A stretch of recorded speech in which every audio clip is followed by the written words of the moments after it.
Damos continuidade ao nosso evento, agradecendo a todos pela presença. Sou o Paulo Amaral, sou membro da comissão do Jovem Médico do CFM, ao meu lado, me ajudando, estará o Dr. Igor, também membro da comissão. Continuaremos hoje com uma das nossos assuntos primordiais, que é a residência médica. Afinal de contas, se nós pararmos para pensar sobre a definição do jovem médico, nos colocarmos que o jovem médico é aquele que está dentro de 10 anos de formado, 1/3 ou 50% então, desses jovens médicos está dentro da residência médica. Então, nada mais importante do que nós continuarmos hoje o nosso debate justamente no assunto de residência médica. E para isso eu vou ter muito prazer de contar com a presença, e já vou nomeando e pedindo para que componham a mesa, por favor, os doutores José Carlos Arrojo Júnior,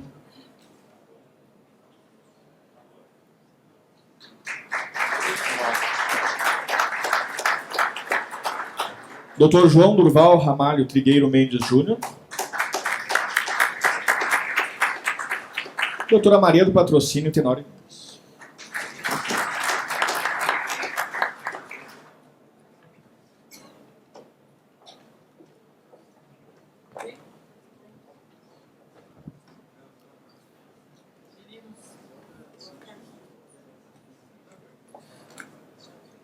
Antes de passar a palavra, então, ao Dr. Igor, eu vou fazer uma pequena provocação, então, aos nossos palestrantes, que no final de cada pronunciamento deles, eles colocam uma proposição para nós. Porque essa proposição ela vai ser juntada no final do nosso fórum, numa carta que nós iremos realizar. Dr. Igor? Boa tarde a todos. É uma alegria enorme compor essa mesa com pessoas da mais alta. A gente vai dar continuidade, vou chamar agora o Dr. João Durval Júnior para falar um pouco sobre o apanhado da movimentação nacional da valorização da residência médica. Dr. João, você tem 20 minutos. Boa tarde a todos. Cumprimento a mesa no nome do Dr. Paulo Amaral, cumprimento a plateia no nome do Dr. Irangalo, que é o nosso coordenador da Comissão de Integração do Médico Jovem. Boa tarde a todos. Vim hoje. Meu nome é João Durval, eu sou secretário-geral da NMR e trouxe hoje aqui um resumo do que foi o nosso movimento para a valorização da residência médica e do que é ainda. Quais foram as nossas pautas? Vou citar as pautas rapidamente. Vou citar os termos do acordo que nós conseguimos com o governo e em que ponto está esse acordo. E dentro disso, para não deixar o Dr. Paulo descontente, vou já colocar as proposições e as propostas da NMR para compor a carta deste Fórum de Integração do Médico Jovem. A primeira pauta foi o aumento da representação das entidades médicas na composição da Comissão Nacional de Residência Médica e fim da Câmara Recursal. Por quê? Desde 2011, através do decreto presidencial, que foi criada essa Câmara Recursal. E desde que foi criada a Câmara Recursal, todas as resoluções que eram debatidas pelas entidades médicas e por entidades governamentais dentro da Comissão Nacional de Residência Médica, caso a decisão fosse contrária ao que o governo queria, eles entrariam com recurso, esse recurso seria levado à Câmara Recursal, e a Câmara Recursal, com 2 entidades governamentais e somente uma entidade médica, ganharia e essa resolução não seria aprovada. Então, se criou um clima de voto vencido das entidades médicas, de tudo que se estava sendo debatido dentro da Comissão Nacional, usando aquela democracia normal que, dentro das próprias, às vezes, entidades médicas, você tem ideias diferentes, porque cada uma representa uma área da medicina, dentro das próprias entidades governamentais, você tem ideias diferentes, é para isso que nós estamos lá, para discutir, para a democracia e se dar o melhor resultado. Mas foi criado essa divisão entre governo e medicina, que isso não existia antigamente, você não tinha isso. Essa distinção entre governo e medicina, por quê? Será que a ideia, a nossa vontade dos médicos é tão diferente assim da vontade do governo? Será que nós médicos não temos vontade também de melhorar o serviço de saúde, de melhorar o nosso atendimento ao paciente, de melhorar o acesso do paciente a nós? A gente tem essa ideia também. Então, essa proposta da NMR é justamente baseado nisso, para que o governo escute mais as entidades médicas para tomarem as suas decisões, como foi na proposição da penúltima diretrizes curriculares, que foi tão debatido hoje cedo, a última diretriz curricular. Na penúltima diretriz curricular foram 6 anos de debate, onde as entidades médicas participaram, onde as instituições de ensino foram chamadas para debater essas diretrizes curriculares. Já a última diretrizes curriculares, que gerou essa confusão toda de manhã, foi gerada num debate unilateral de 6 meses, que foi promulgada através da lei dos mais médicos, e agora, depois, com essa dificuldade toda de ser implementada, aí que nós fomos solicitados a participarmos dela, nós fomos solicitados a entrar, e essas instituições, a ABEM, o CFM está fazendo esse papel de forma exemplar, porque já está feito. Então, vamos participar para tentar implementar da melhor forma. Então, a primeira proposta da NMR com essa criação e essa pauta é isso também. Eu gostaria que fosse anotado na carta e discutido, ver se é a ideia de todo mundo, é que as entidades médicas possam fazer cada vez mais parte das decisões do governo. Porque se fosse uma empresa minha e eu quisesse melhorar o atendimento, eu ia perguntar para quem? Como fazer isso? Eu ia perguntar para quem atende. Então, é importante que nós aumentemos a nossa representatividade. Então, o que ficou acordado? Nós conseguimos, então essa já foi uma vitória dos médicos residentes nesse ano, nós conseguimos paridade, nós conseguimos equidade dentro da Comissão Nacional. Já foi criado o grupo de trabalho foi criado em fevereiro, com paridade dentro do grupo de trabalho também, para dar uma proposição de como vai ser essa Câmara Recursal, mas já com a garantia de que vai ter paridade nos membros presentes, para aumentar a representatividade das entidades médicas e que os nossos votos voltem a valer, voltem a ser escutadas as nossas opiniões. Fiscalização imediata de todos os programas de residência do país. Essa era a segunda pauta. E essa é uma pauta que foi bem discutida, muito bem elaborada, porque hoje todas as perguntas que foram realizadas de manhã aqui foi justamente sobre fiscalização, sobre a capacidade do MEC de avaliar esses programas de ensino. E na residência médica não está diferente. Aqui eu quero abrir um parênteses e parabenizar o CFM pela criação do sistema de acreditação de avaliação deles. Por quê? Esse sistema de acreditação, no meu ponto de vista, já é um atestado de incompetência do MEC em avaliar essas instituições. A incompetência do MEC em avaliar essas instituições gerou a necessidade do CFM em criar esse sistema de acreditação, porque mais para frente o CFM já consegue prevenir, é uma ação preventiva. Era uma pergunta que a gente discutiu com o jurídico e eu fiz no último fórum do médico jovem, eu fiz a pergunta para o desembargador que compunha a mesa na ocasião. O médico formou numa dessas faculdades que você não tem estágio, que, como passou no Fantástico, o estágio é em cidades a 500 quilômetros de distância e que não existe nenhum convênio quando vai se perguntar, não tem muitas vezes professores, então o aluno vai se formar com um déficit. Se formou aquele déficit, ele pega o paciente, ele nunca viu aquele problema. Vai atender, o paciente tem alguma descompensação, tem alguma coisa por falha, por imperícia médica, como vem acontecendo. Antigamente, por probabilidade dos processos no CFM, eram médicos com muitos anos de formado. De uns tempos para cá, isso vem alternando. Essa realidade vem alternando. Os médicos recém-formados vêm cada vez mais aumentando, e com esse aumento de números de faculdades, com essa piora da fiscalização, isso vem cada vez mais, isso tende a aumentar. Então, a minha pergunta para o jurídico foi o seguinte: o médico alegando que ele não teve essa matéria na faculdade, a faculdade entra junto com ele no processo? E ele me disse que não, que o médico é o único responsável. Então, está tirando a responsabilidade das faculdades. E esse levantamento de dados, essa avaliação que vai ser possibilitada através desse sistema de acreditação do CFM, é bom para juntar esses dados, para fazer nem que seja um link depois dessas faculdades com déficit e desses alunos que estão recebendo os processos depois. A letra ficou pequena ali, não dá para ver, né? Mas ali é a fiscalização imediata de todos os programas de residência médica do país. E a gente poder cobrar isso mais para frente. O que nós conseguimos de acordo? Fiscalizar, o governo alegou que fiscalizar todas as residências era inviável por conta de verba. E a doutora Maria do Patrocínio expôs isso aqui na fala dela, diz que tinha essa dificuldade já em avaliar, muitas vezes os avaliadores iam com condições próprias, então nós conseguimos, pelo menos, avaliar as residências médicas que estavam com credenciamento vencido e que tenham médicos residentes em atividade. Ou seja, existem programas de residência médica com credenciamento vencido e ainda com médicos residentes em atividade.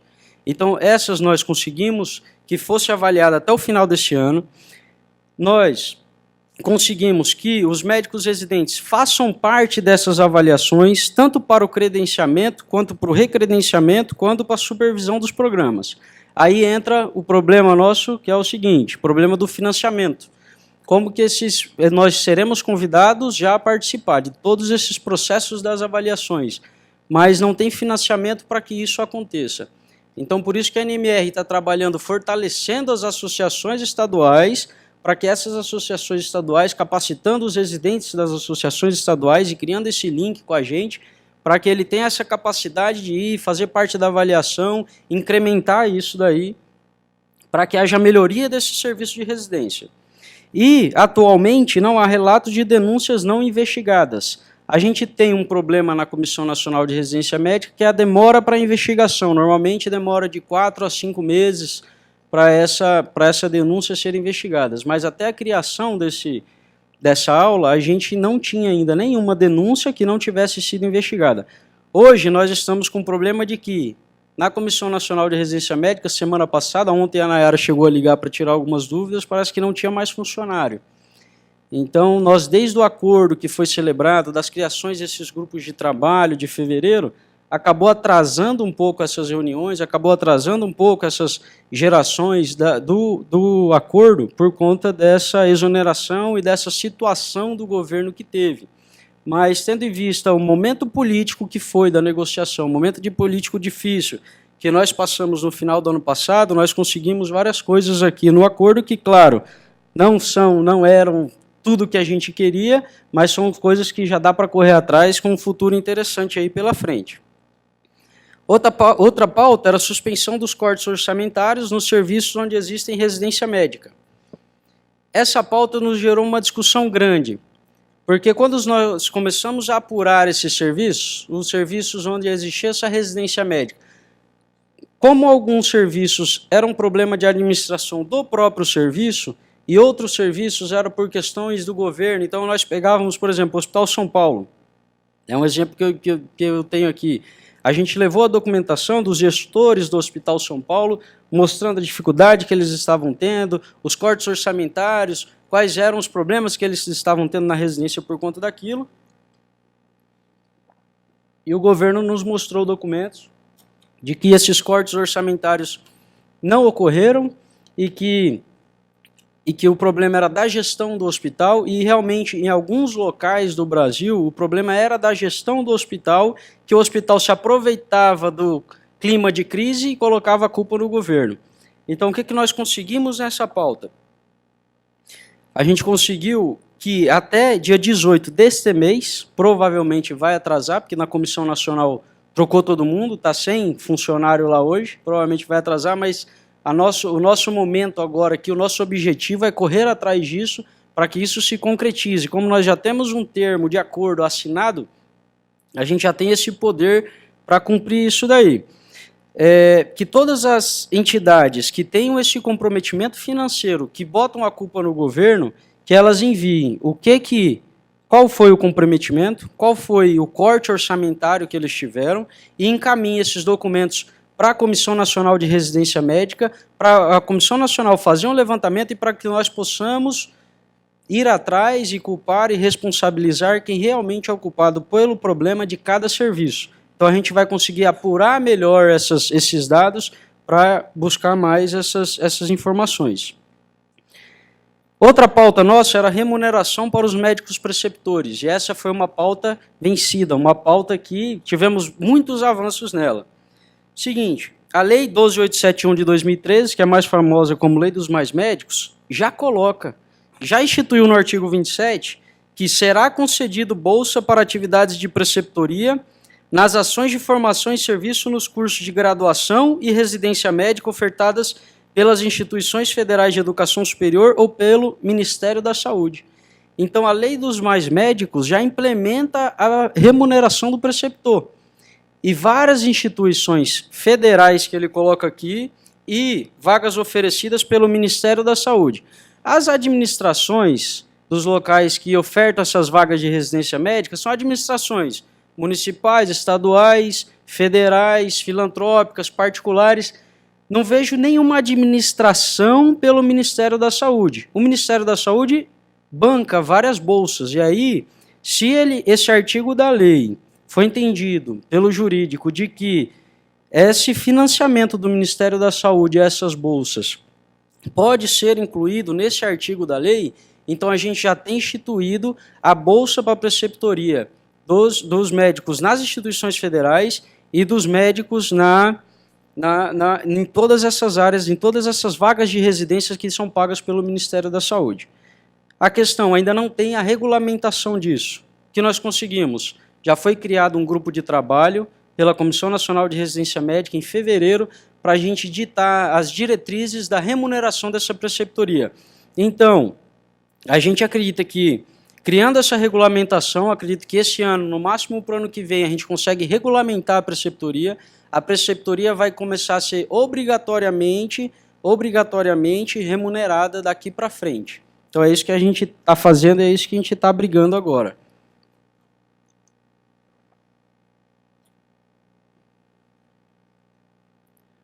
Outra pauta, cumprimento da legislação vigente sobre residência médica com a garantia da moradia.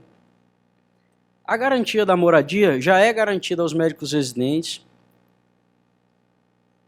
porém, em vários serviços, ela ainda não é implementada. Aí tem o outro problema. Foi criado a moradia, não é o auxílio moradia. A lei está clara, o residente tem direito à moradia, ele coloca a moradia completa, mas nós não temos a regulamentação disso. Então o serviço que faz da forma que quer, outros serviços não fazem, e isso fica por isso mesmo, que eles ficam, mas não tem regulamentação. Então foi criado em fevereiro desse ano, depois do movimento da paralisação, tem um acordo, e foi criado já o grupo de trabalho em fevereiro desse ano para a gente regulamentar essa moradia aos médicos residentes. E a partir dessa regulamentação, todos os programas, num prazo de 2 anos ou 3 anos, terão que implementar a residência médica. Isso está no acordo também. Terão que implementar a moradia aos médicos residentes com risco de descredenciamento. Então isso foi outro avanço que a gente conseguiu. E que a gente tem que batalhar agora. Depois de passar toda essa instabilidade política, se restabelecerem a Comissão Nacional de Residência Médica de novo, nós continuarmos nesse grupo de trabalho para evoluir, para conseguir instituir essa regulamentação para que todos os serviços cumpram. Nós já temos um documento... Licença, Dr. João Duval tem 3 minutos. Tá, Jorge. Nós já temos um documento que pode ser utilizado extrajudicialmente, esse termo de acordo, e é em cima dele que a gente vai batalhar e vai cobrar. A NMR tem uma proposta para essa moradia, que é que ela seja feita assim como é a moradia do Programas Mais Médicos, que são feitos de 3 formas. Ou físico, para o médico residente morar naquele local, um recurso pecuniário que, pela lei dos mais médicos, vai de 500 a 2.500, dependendo da realidade imobiliária do local, ou acomodação em hotel ou pousada. A nossa proposta da NMR, dentro deste grupo de trabalho, que é um grupo de trabalho paritário entre entidades médicas e associações do governo, é para que seja instituído isso, e a gente tem para nos defender a lei, que garante ao médico a moradia. E a fim da carência de 10 meses para que os médicos residentes possam usufruir de seus direitos junto ao INSS. Como é conhecimento da grande maioria dos médicos residentes, nós entramos, passamos aqueles 2 anos, mas nos primeiros 10 meses da residência nós não somos cobertos pelo benefício do INSS. Porque tem que ser criado uma forma diferente, porque como nós não somos trabalhadores, eles têm que criar uma situação especial para os médicos residentes, para que a gente saia desses 10 meses. Porque para um trabalhador que vai passar ali 5, 10, 15, 20 anos, você entende esses 10 meses de carência e depois a pessoa está coberta por esse benefício. Só que nós, os médicos residentes, nós pagamos esses 10 meses, não estamos cobertos por esses 10 meses, então, se a residente entrar gestante no programa de residência médica e já está ali pelo 3º ou 4º mês, ela vai ficar afastada sem receber a bolsa da residência médica. O que a gente conseguiu?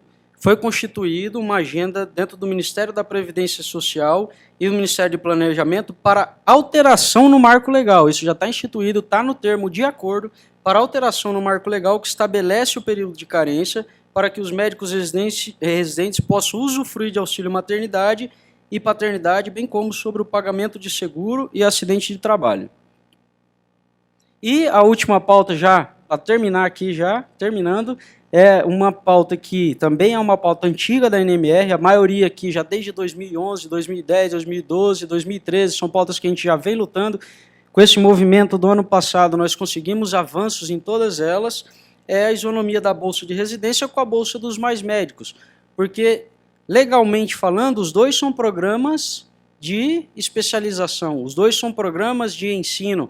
O Mais Médicos foi criado não como um sistema de trabalho que é na prática o que funciona, mas ele, se for ver legalmente falando, é criado como um programa de formação, assim como a residência médica o é.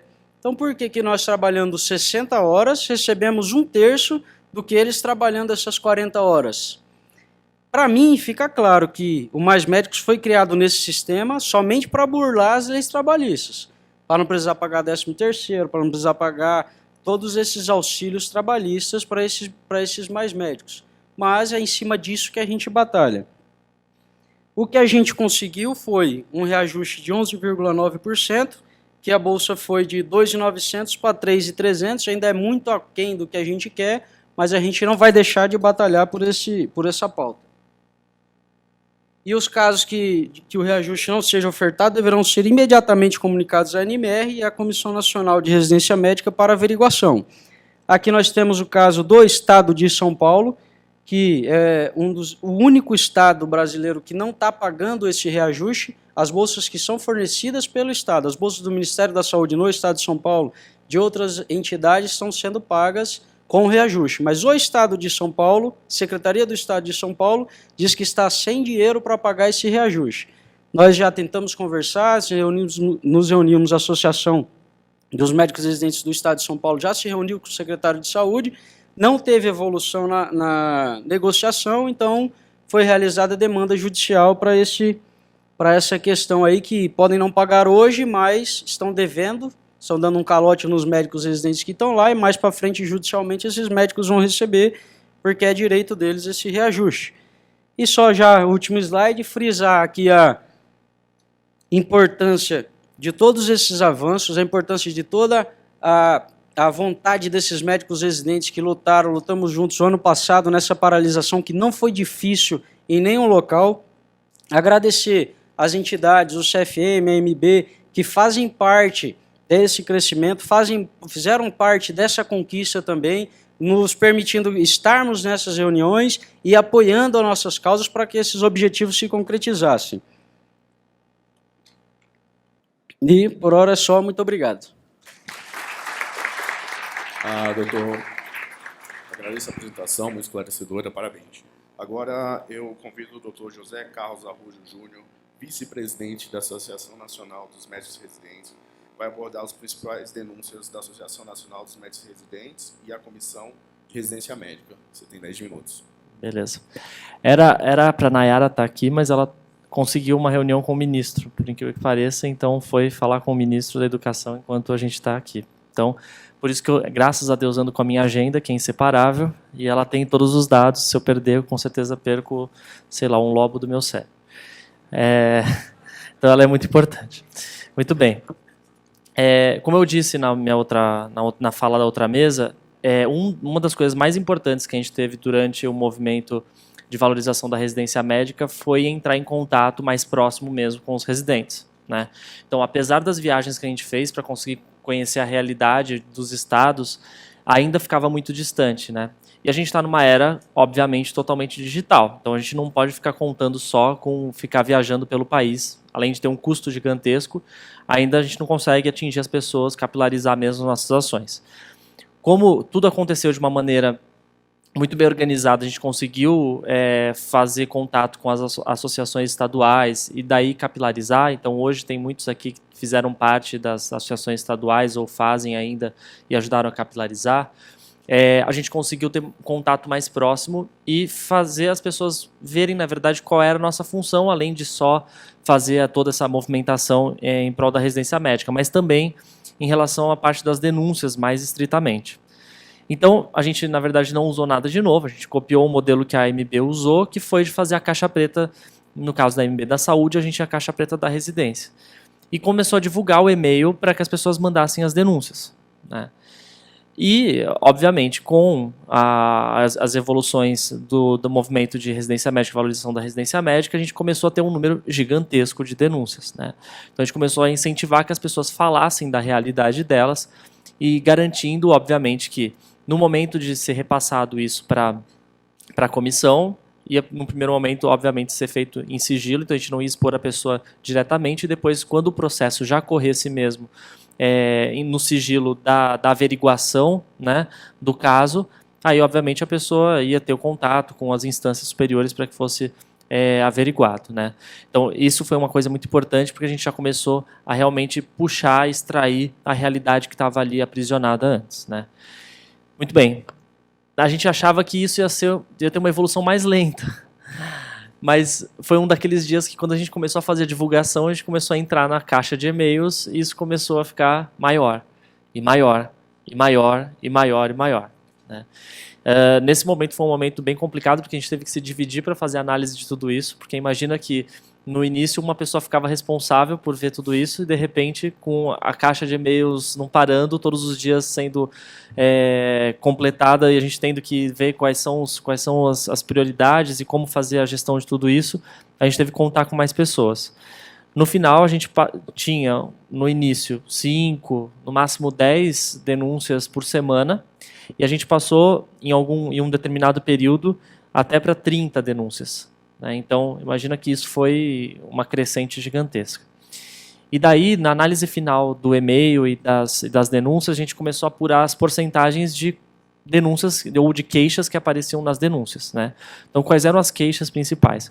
Como eu disse para vocês, preceptoria foi, dentro do top 5, foi o número 1. Né? Então, na análise de todas as denúncias, a gente viu que 79,8% das denúncias tinham queixas em relação à preceptoria, né? Então, a grande maioria das denúncias tinham essa queixa bem pontuada.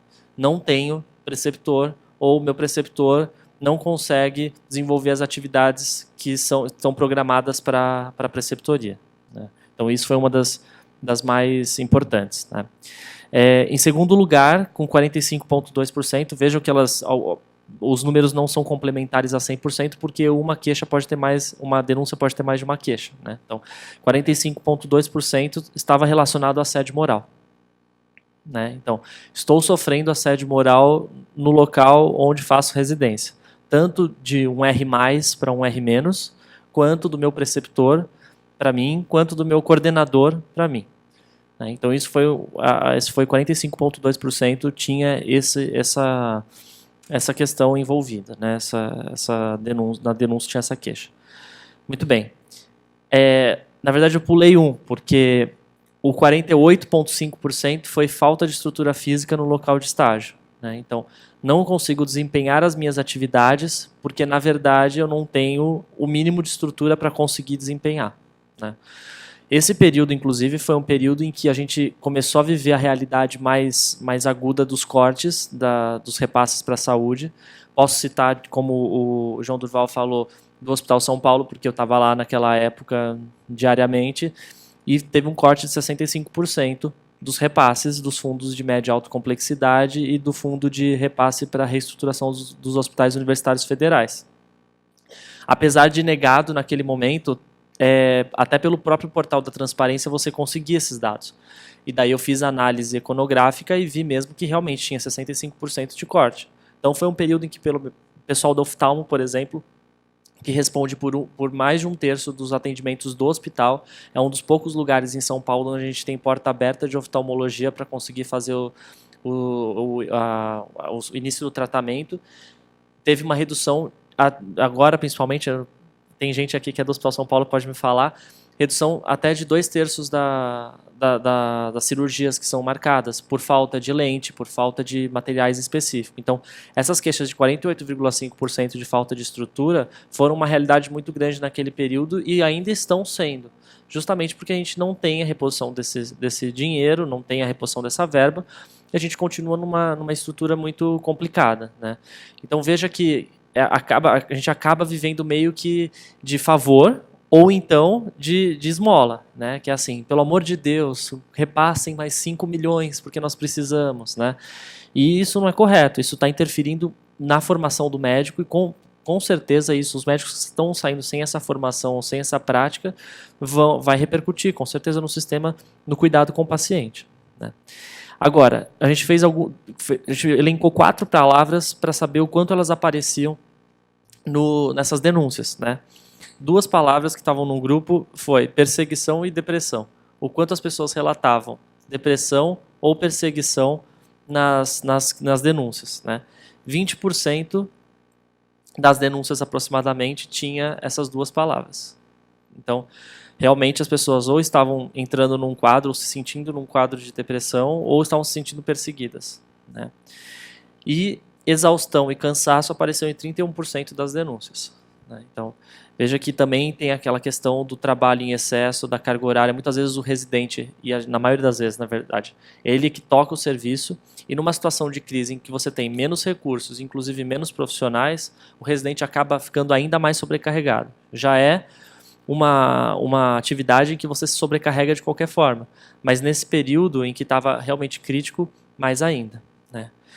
Então, vejam que tudo isso levou a gente a fazer uma análise ainda que pequena e não tão bem estruturada, mas uma análise pequena e já mostrando que dessas mais de 1.200 denúncias que a gente recebeu num período grande de tempo, aliás, um período pequeno de tempo, já foi um número muito grande de queixas muito relacionadas a pontos em específico. E a gente levou isso, inclusive, na época, para a Comissão Nacional de Residência Médica, né? E como eu disse, a gente tem um papel ainda lá dentro, né, pelo menos tinha, um papel de muita... A gente tinha que ser um pouco mais truculento para conseguir as coisas, porque a gente não era ouvido, a gente era passado por cima, né? Muitas coisas a gente já protocolava no protocolo central, ou então a gente mesmo já mandava direto para o e-mail da Comissão Nacional de Residência para que entrasse na pauta, né? Mas daí, até serem investigadas mesmo as denúncias e a serem avaliadas, era um outro porém, né? Então, alguns problemas são os que a gente elencou dentro da Comissão Nacional, além dessa questão da Câmara Recursal, como o João falou muito bem, e dessa falta de realmente olhar para o residente como um ponto principal dentro de toda a residência. É meio óbvio falar isso, mas é um ponto que junto com o paciente estão lá unidos e que é o objetivo de toda a formação. Além de tudo isso, existiam alguns outros pontos, né? Por exemplo, o banco de dados do SIS Residência, né, que é o sistema das residências, é muito falho, né? A gente não consegue hoje, apesar da tentativa de reestruturação, a gente não consegue hoje dados precisos, né? A gente consegue dados muito mais gerais, a gente não consegue chegar nas minúcias para tabular esses dados de quantas vagas tem numa... Você tem 2 minutos. Perfeito. Quantas vagas a gente tem de uma residência, ou então, isso a gente até consegue, mas quantas delas realmente estão preenchidas, quantas não estão, isso ficava muito confuso para a gente não conseguia saber, por exemplo, o número de desistências de uma determinada residência, a gente não conseguia, isso não era atualizado, ou então de um estado, a gente não conseguia isso também, né? E isso é importante para a gente saber o porquê as pessoas, para correr atrás dessas pessoas e saber o porquê elas estão desistindo, por exemplo, né? Então isso foi uma questão muito importante, né? A gente não tinha contato dos residentes, não tinha e-mail, banco de dados dos residentes, a gente só tem contato das Coremes. Então tinha que passar pela Coreme. Se a Coreme falasse, legal, vou te ajudar, ok. Se não, se fosse uma Coreme que não queria ajuda naquele momento, aquilo barrava ali, né? Aquela questão que a gente precisava barrava ali, né? Em relação também aos vistoriadores, né? Então, a gente tinha uma demanda, a gente ainda tem uma demanda de cerca de 150, 200, até um pouco mais programas de residência que já venceu o prazo para fazer a avaliação e que a gente não conseguiu ainda reavaliar pelos vistoriadores da Comissão Nacional para saber se realmente eles podem continuar ou não, né? Então, veja que a gente perde o controle da qualidade. A gente não sabe se esses programas estão ativos, não estão ativos de verdade, né? No fato, né? Ali no dia a dia, né? E o credenciamento de programas, a gente ainda tem alguns problemas também. Então, o instrumento de avaliação de credenciamento dos programas é muito ruim, né? Foi o que o Marcos falou, eu acho, ou alguma outra pessoa falou sobre o instrumento de credenciamento, que vai lá e fica ticando, né, Marcos? Fica ticando, você tem 2 leitos aqui, 3 leitos ali, mas não sabe se tem preceptor adequado de verdade ali, se não, isso não tem, né? Então, essa questão mais fina, essa apuração das questões do dia a dia não existe no instrumento de avaliação, né? Também tem uma dificuldade com os vistoriadores, né? E aquela questão do projeto pedagógico, né? A gente começou a ver tanto dos cursos de medicina em si, mas também os projetos das residências muito iguais, né? Então, aquela coisa do copia e cola.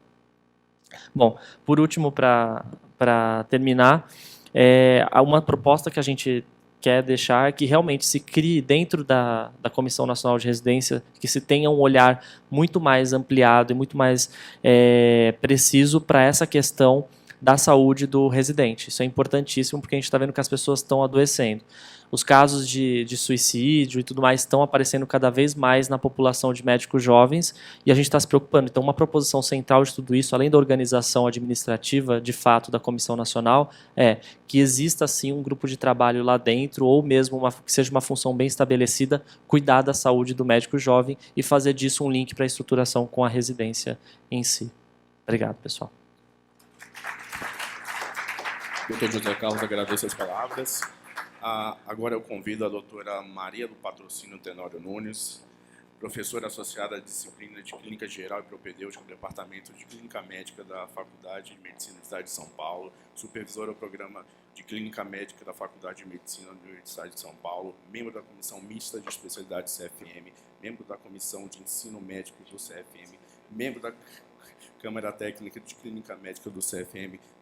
Mais alguma coisa, doutora? Ela vai abordar alterações das residências. Mas tudo bem.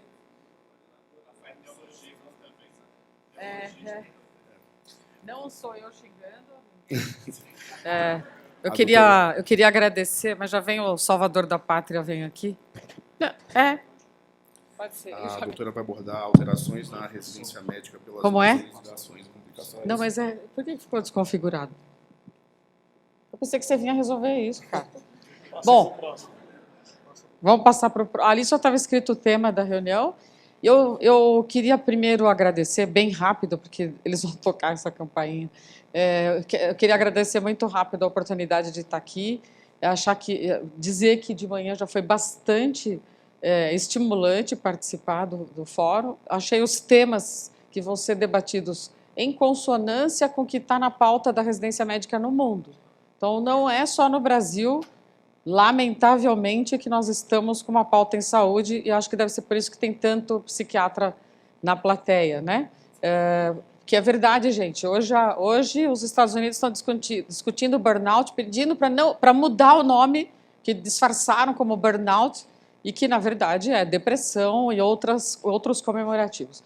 Mas eu queria me dar o direito de só pegar o gancho de manhã para falar isso aqui. Avaliação é processo, é dinâmico e ele faz um monitoramento.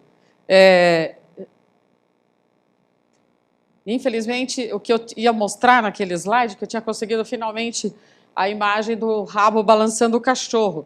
Eu só queria dizer, na imagem que ia surgir aqui, que é o rabo balançando o cachorro, sobre esse slide, que a gente tem que tomar muito cuidado. Ninguém é contra a avaliação, mas cuidado com os processos de avaliação, porque o cachorro são as diretrizes curriculares nacionais, o rabo é o processo de avaliação, mas quem faz o cachorro balançar é o processo de avaliação, e não o contrário.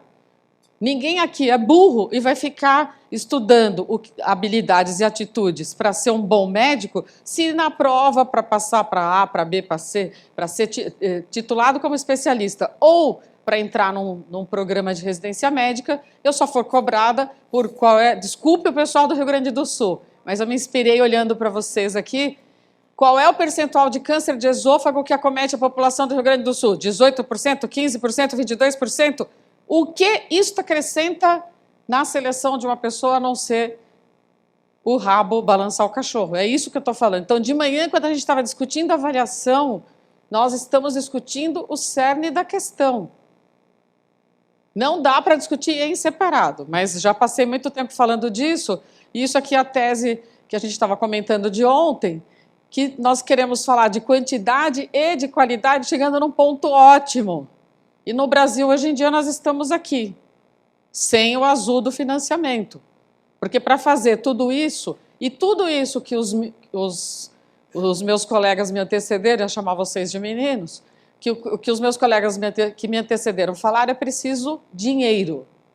E eu estou entrando em pânico, porque vocês têm uma pauta gigante, estão falando que desde fevereiro isso está prometido, isso vai ser feito, isso ou não sei o quê, e eu quero saber onde está o dinheiro para fazer tudo isso. Se nós não fazemos nem a gestão do processo e colocamos mais um processo de avaliação sem conseguir fazer o que estava antes. E recursos humanos que vocês todos já apontaram. Os preceptores não são pessoas que levantam de manhã e planejam maltratar os residentes. Eles só não sabem ser preceptores. Tá? É isso. Vocês estão rindo, mas assim, quando a gente se torna preceptor, a gente vai dormir médico, que sabia mais ou menos clínica médica, no meu caso, e acorda preceptor.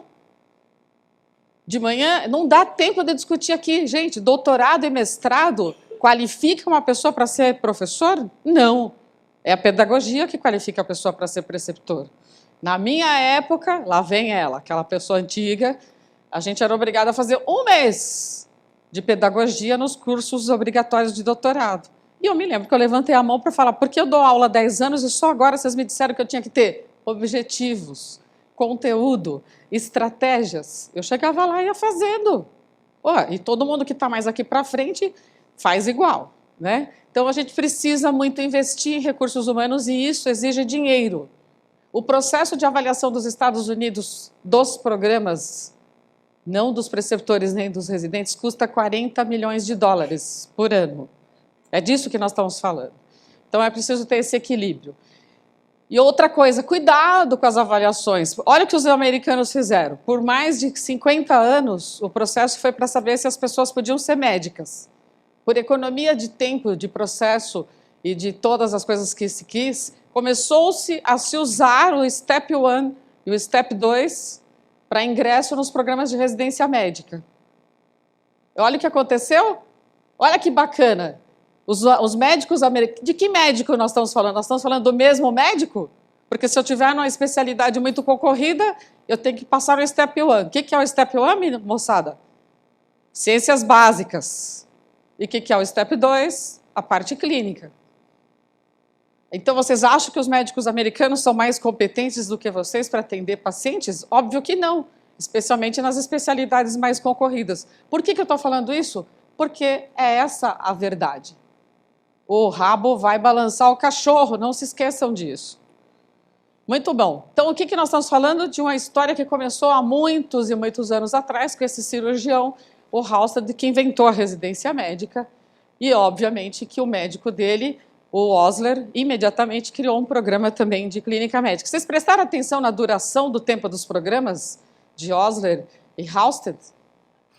Quanto mais tempo de residência médica, melhor para o sujeito. O problema é que a gente, outra vez, vai parar nas necessidades e no financiamento, tá?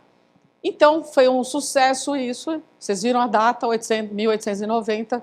Só em 1997, a Associação Médica Americana reconhece que é um processo, até hoje, considerado padrão ouro para formar especialistas e passa a acreditar os programas de residência médica. Então, nós estamos aqui discutindo se a gente vai ou não acreditar graduação em residência médica. Os camaradas fazem isso desde 1923, desde 1927, e aí eles mudam depois de 70 anos fazendo um processo. Porque eles estão vendo direito o que funciona e o que não funciona. Não é assim, entra a patroa, ela é verde, então ela faz uma coisa. Entra o Léo, ele é azul, então ele faz outra coisa e desfaz tudo o que vinha sendo feito. Não existe estabilidade. Sem estabilidade não é possível a gente avançar nesse quesito. Só para chegar no Brasil, e nós estamos no mesmo momento, adivinha o que aconteceu? a residência médica surge aqui no Brasil em 44, 45 ou 48, essa discussão se é na USP ou se é no Hospital dos Servidores do Rio, não importa. O que importa é que foi um processo que começou há tanto tempo aqui no Brasil, mas por que se criou a Comissão Nacional? Porque estava numa situação como essa agora. Os residentes eram utilizados como mão de obra e nesta época não se falava de bolsa nem de moradia, porque se morava no hospital sim, para ficar sempre à disposição, 24 horas por dia. Cuidado quando vocês pedirem moradia. Cuidado, eu estou falando sério. Alguém aqui já morou no hospital e sabe que você fica disponível 24 horas por dia, todos os dias do ano, porque você está à mão. Os residentes do HC moravam no 7º andar. Não tinha diálise. Então, quando alguém ia morrer por falência renal, ele ia lá assistir aquela morte, o que deve ser uma coisa extremamente enriquecedora e que não leva a nenhuma depressão, né? Bom, a residência médica é um espaço privilegiado de política de saúde, nós não podemos perder isso de foco, por isso todo mundo fica conversando sobre ela e dá vontade de chorar quando você sabe que é a Comissão Nacional de Residência Médica, então não tem nenhum funcionário hoje, porque para onde nós vamos se aqui é o espaço de discussão de políticas de saúde, né? Meu Deus, você está trabalhando contra mim hoje, hein? Eu não consigo fazer as animações, vocês me desculpem, toda essa discussão, porque a gente já falou de manhã, nós não estamos aqui para formar cardiologista, clínicos só e cirurgiões, nós estamos aqui para formar médicos competentes que têm que ir para além da competência técnica. Essas competências que vocês não conseguem ler aí, que é de tomada de decisões, de serem líderes, de uma educação, de saberem se manterem adequadamente atualizados e profissionalismo que engloba, entre outras coisas, ética e princípios de humanidade. E aí, finalmente, eu vou entrar na palestra que vocês me pediram para fazer, legislação de residência médica no Brasil. O que aconteceu? Então, indo desde Halsted até agora, nós temos essas passagens. Até aqui, ninguém era de ninguém, não tinha legislação nenhuma. As pessoas fizeram como bem entenderam. Por que eu pus esse diapositivo? Porque a história ajuda a compreender o presente. Por isso que os professores acham que eles podem, de qualquer jeito, fazer tudo. Por duas razões. Primeiro, porque não tinha legislação por um período enorme de tempo. Eu sou ruim de conta, mas vocês já conseguiram fazer as contas. Segundo, porque a importância do modelo. Esses professores de hoje aprenderam com aqueles professores do passado. E eles tudo podiam. Inclusive ser respeitosos, cuidar do residente ou usufruir da presença 24 horas do residente. Somente em função da mão de obra escrava que o residente estava sendo, não recebia, ficava 24 horas no hospital, é que o movimento nacional, sem rede de internet, sem iPhone, sem iPad, fez um movimento nacional e criou a Comissão Nacional de Residência Médica, primeiro por meio de um decreto e depois pela legislação que está aí. Então, esses 32 anos, 36, 66, é uma lembrança para mim que eu sou ruim de conta, só para falar que é um sistema de extremo sucesso que passou 32 anos sem uma única legislação nesse país. Contando com o quê? Com o princípio moral e ético das pessoas. As leis só surgem quando nós deixamos de ser éticos e morais. Aí vem a lei. A lei vem depois dos fatos e não antes. Aprendi com os advogados do Conselho. Então, essa é a história que eu já contei da Comissão Nacional, da Associação Nacional de Médicos Residentes, que ela foi a associação extremamente protagonista na residência médica no país, assim como a Associação Brasileira de Educação Médica, que então cria o decreto, que apenas nesse decreto de 77 fala que a residência era de dedicação exclusiva. Mas tem um monte de preceptor de vocês até hoje falando que é dedicação exclusiva, sendo que a lei de 81 já aboliu esse termo. E por que aboliu? Porque o legislador também é bastante inteligente. Ele pensou assim, opa, se eu deixar exclusivo, eu não vou poder abusar desses meninos no plantão do SUS e no plantão de convênio. Quem que vai dar plantão de sábado, domingo, feriado? A molecada, pagando quanto? Quanto eu quiser. Eu, que sou mais velha, que já sou dona do sistema de saúde, tá? E aí um copia o outro e os dois vão de mãos dadas. Eu sempre tenho essa fantasia na cabeça que o SUS público, o SUS conveniado, sai de mãozinhas dadas, falando, viu como a gente sacaneou com os médicos, bacana, e eles estão indo bem, e distraídos, pensando na lei A e na lei B, tá? Mas seja como for, senhores, eu não quero que a gente aqui piore a nossa depressão. Nada é de maior sucesso que a residência médica no mundo e no Brasil. E eu vou ousar, e vocês vão querer me estrangular agora. Mesmo os piores programas de residência transformam para melhor esses médicos. Óbvio que a gente não vai defender. Então, tá bom, já que é ruim, mas faz melhor que a graduação, então vamos deixar ruim. É óbvio que eu não estou defendendo isso, só estou dizendo que isso é um fato. Tá?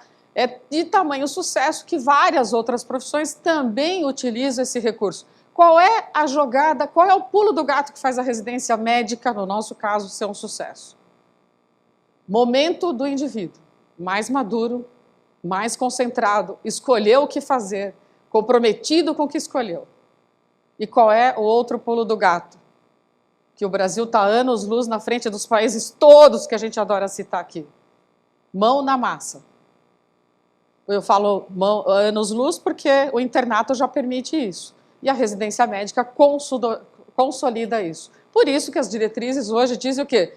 O quanto antes colocar os estudantes em contato com a realidade em que vão trabalhar. Esse é o pulo do gato, né? É o trabalho em serviço. Agora que isso, sem considerar tudo que já foi falado aqui. É vergonhoso a gente estar no Conselho Federal de Medicina e saber que tem uma frequência acima, quase de 30% de assédio, mais de quase 50% de assédio moral. E o mais triste é que se levantar quem é o maior assediador de residentes, quem é o maior assediador de residentes? É o próprio residente, é o R+. É o R+ que assedia o R-. E quanto ele for mais ele assedia em cadeia. E por que ele faz isso? Copiou o modelo do preceptor. Ele acha projeção, olha lá, psiquiatria na plateia dá nisso. Projeção, transferência, contra-transferência, eu não sei. Eu falo esses termos, mas eu não sei que hora usar, mas eu só falo que eu acho que é bonito, sabe? Então, na verdade, a gente está falando que cuidado com os modelos, prepare essas pessoas para a função, vamos transformar a preceptoria em algo realmente profissional, porque olha o impacto que isso traz. Se eu só vi o sol nascer quadrado, eu não acredito que ele é redondo, gente. Isso aqui que nós estamos falando há 20... não vou falar quantos anos, que eu não quero que vocês saibam que eu sou mais velha que o galo. É brincadeira. Bom, já foi citado esse documento, ou essa legislação, que é de 2011. Eu e o Mauro, aqui sentados, o nosso vice-presidente, estávamos lá.